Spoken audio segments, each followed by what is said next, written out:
Buenos días, curiosos y curiosas del metabolismo. ¿Sientes hinchazón abdominal después de comer?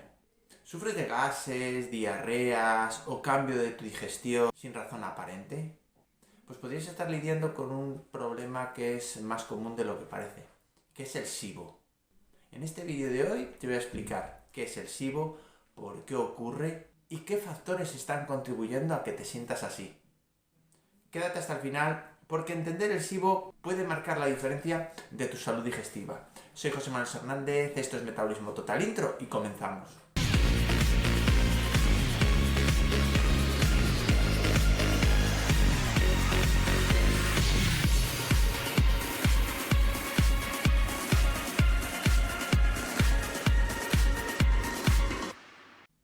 Empecemos por lo básico. ¿Qué es el SIBO? El SIBO son las siglas de Small Intestinal Bacterial Overgrowth, que en español significa sobrecrecimiento bacteriano del intestino delgado. Normalmente el intestino delgado tiene una cantidad de bacterias muy baja. La mayoría de nuestra microbiota vive en el colon, lo que es el intestino grueso. Pero aún así, el intestino delgado necesita de una serie de microorganismos de bacterias para funcionar correctamente. Pero en el SIBO pueden pasar dos cosas. Primera, que esas bacterias que viven en nuestro intestino delgado, sobre todo en la parte del duodeno o del yeyuno inicial, sobrecrezcan y haya muchísima más cantidad de la que debería de ir, o que gran parte de esas bacterias que se encuentran en el colon asciendan hasta el intestino delgado y proliferen en esa zona. ¿Y qué sucede cuando hay demasiadas bacterias en un lugar donde no tienen que estar? Pues lo primero es que empiezan a generar fermentaciones intestinales. Los alimentos, en vez de digerirse, comienzan a fermentar. Un alimento que debería de digerirse o incluso que debería de fermentar en el colon, comienza a fermentar justo después de terminar el estómago. La mayoría de estos alimentos que se fermentan son carbohidratos. O sea, es muy difícil que el SIBO fermente proteína, es muy difícil o prácticamente imposible que el SIBO fermente grasas. Lo que fermentan son carbohidratos y ahí es donde comienza el primer problema. El primer problema es que cuando estos carbohidratos empiezan a fermentar, hace que el resto de las vitaminas y de los minerales, por culpa de esa inflamación, no se absorban correctamente, pudiéndose llegar incluso a tener anemias de algunas vitaminas o de algunos minerales. Pero normalmente no son los síntomas estos que notamos cuando tenemos SIBO. El problema es que cuando suceden estas fermentaciones comenzamos a tener inflamación o hinchazón de la zona abdominal superior, gases excesivos y malolientes, dolor abdominal, cólicos intestinales, diarreas, estreñimientos o ambos de forma alternada. Podemos tener fatiga crónica, mala absorción de nutrientes, lo hablamos antes, sobre todo vitamina B12, sobre todo hierro, sobre todo mala absorción de grasas, con lo cual vamos a tener problemas de producción de hormonas. También algunas personas incluso experimentan ansiedad, nieblina mental, pérdida de peso inexplicable, un poquito que tiene que ver con la anemia. Entonces, todos aquellos síntomas que acabamos de ver son síntomas que pueden estar relacionadas con un sobrecrecimiento bacteriano en el intestino delgado, con un SIBO. Bueno, ahora que ya sabes lo que es el SIBO, vamos a hablar de qué causas producen ese SIBO. El primero es el trastorno de la motilidad intestinal. ¿Qué quiere decir? Lo que quiere decir es que el intestino delgado tiene una serie de movimientos naturales llamado complejo motor migratorio. Esto es como una escoba que va limpiando el intestino después de cada una de las comidas. Si este proceso no funciona bien, por ejemplo, en personas que tengan problemas con el sistema nervioso central, en personas con el síndrome del intestino irritable, o en personas que tengan enfermedades neurológicas, incluso personas que puedan tener enfermedades autoinmunes, las bacterias pueden no eliminarse correctamente y se puede generar una acumulación de estas bacterias.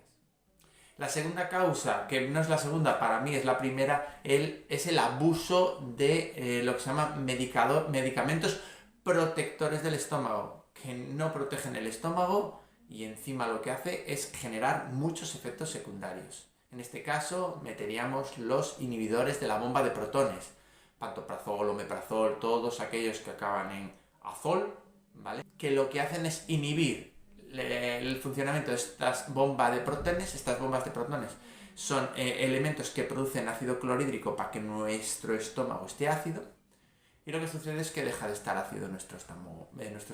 Al dejar de estar ácido pasan muchas cosas. La primera es que no digerimos. Quizá no tengamos dolor, quizá no tengamos malestar, pero no digerimos. La comida pasa sin digerir. Pero aparte de todo esto es que tampoco matamos bacterias. Esas bacterias que en el estómago deberían de morir por acidez no mueren, con lo cual pasan a nuestro intestino delgado. Tercero, hablamos de un poquito de las personas que han tenido cirugías estomacales o cirugías intestinales. Personas que han tenido cirugías como el bypass gástrico, resección intestinal o cualquier intervención que altere la anatomía del intestino puede quedar con áreas donde las bacterias se estancan y ahí comienzan su proliferación.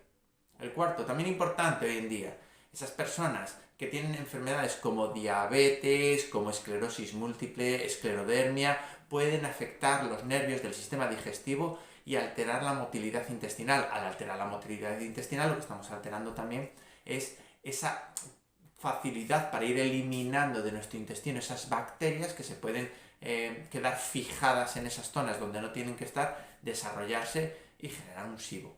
El quinto son adhesiones intestinales o divertículos. Los divertículos son unas pequeñas bolsas que se desarrollan en el intestino y que hace que las heces o que el alimento digerido quede atrapado. También puede quedar atrapados bacterias que se pueden desarrollar y generar este SIBO de manera más fácil que en personas pues, que no tienen estas adhesiones o estos divertículos.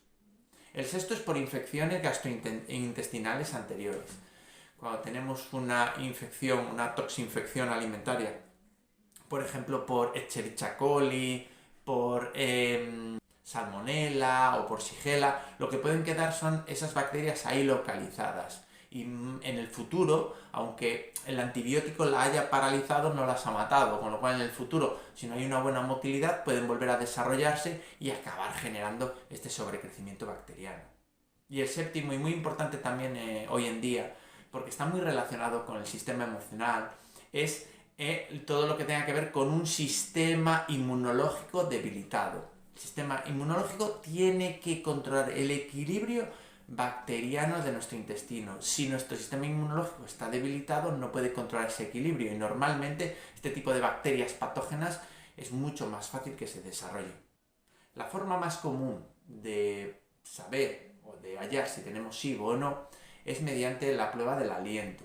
Sí, parece una cosa rara, pero es algo similar a la prueba de alcoholemia que hacemos en carretera. Lo que tenemos que hacer es, antes de nada, ingerir un azúcar, en este caso puede ser glucosa o puede ser lactulosa, y pasado un tiempo nosotros soplamos sobre un elemento. Al tomar nosotros esos azúcares, lo que sucede es que las bacterias empiezan a fermentarlos. Entonces, dependiendo de la cantidad de metano o de la cantidad de hidrógeno que sale por nuestro aliento, nosotros sabemos si esos azúcares han sido fermentados o no han sido fermentados. Una máquina nos detecta la cantidad y ahí sabemos si hay un sobrecrecimiento bacteriano o no. Es una prueba bastante fácil y si se hace bien es muy efectiva. Cualquier persona puede tener SIBO. Eso sí, hay personas o hay grupos de personas que pueden tener un poquito de más riesgo. Por ejemplo, las personas mayores pueden tener más riesgo. Las personas con colon irritable pueden tener más riesgo. Las personas con enfermedades autoinmunes, por supuesto que tienen más riesgo. Quienes han tomado antibióticos y antiácidos de manera prolongada, por supuesto, tienen muchísimo más riesgo. Y las personas que tienen muchísimo estrés o que tienen alterado el eje intestino-cerebro, pues también tienen mucho más riesgo de padecer este síndrome. El SIBO es mucho más común de lo que pensábamos hace unos años.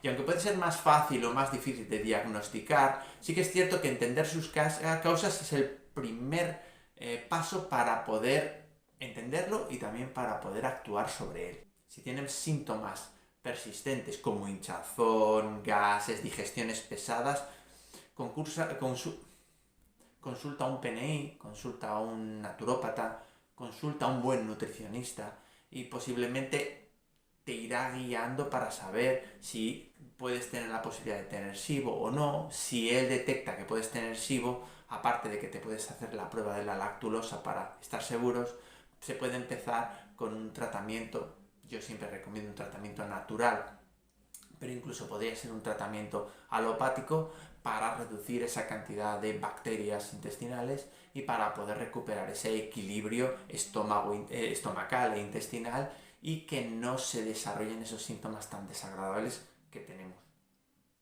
El tratamiento existe y es muy sencillo, simplemente tiene, como si dijéramos, 3 pasos. Primer paso, un antibiótico, que puede ser natural o que puede ser un antibiótico químico. El segundo paso, tenemos que cambiar nuestra alimentación, tenemos que eliminar aquellos alimentos que nos fermentan. ¿Es una eliminación global para siempre? La respuesta es no, es una eliminación que tiene que hacerse durante el proceso. La tercera parte es la repoblación. Una vez que hemos matado, tenemos que repoblar esa parte con probióticos que hagan que esa zona quede perfecta. También podemos tener un poquito de ayuda psicológica, cuando esto es producido por estrés, es producido por ansiedad, es producido por el trastorno del eje cerebro-intestino, pues también necesitamos un poquito de ayuda, no solamente psicológica, sino trabajar la paz, la tranquilidad, pues hacer yoga, hacer deporte, etcétera, etcétera. Con lo cual el tratamiento es hasta cierto punto sencillo cuando sabemos hacia dónde tenemos que ir. Y nada, si te ha gustado el vídeo, no olvides de suscribirte, darle al like, poner un comentario, darle a la campanita para que YouTube nos avise cada vez que subamos un nuevo vídeo. Y en futuros vídeos hablaremos de cómo tratar el SIBO, de qué dieta o qué sistema de alimentación debemos de seguir y cómo prevenir que no vuelva. Nos vemos en el próximo vídeo. Muchas gracias por estar ahí.